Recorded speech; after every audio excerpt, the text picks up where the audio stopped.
ခွဲခန့်ကည9နာရီဝင်ရမှာပေါ့နော်9နာရီမထိုးခင်မှာအဝတ်စားလဲတယ်နည်းနည်း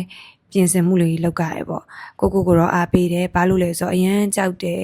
ဟိုပေါ့တွေးထားတဲ့အရာတကယ်အခုအချိန်မှာလှုပ်ဖြစ်သွားရပေါ့နော်လှုပ်ဖြစ်သွားတော့အမငိုလိုက်ယူလိုက်တွေးရင်ကြောက်လိုက်ပဲအဲ့နဲ့9နာရီတော့မထိုးသေးဘူးကျမကို6နာရီ20မှာ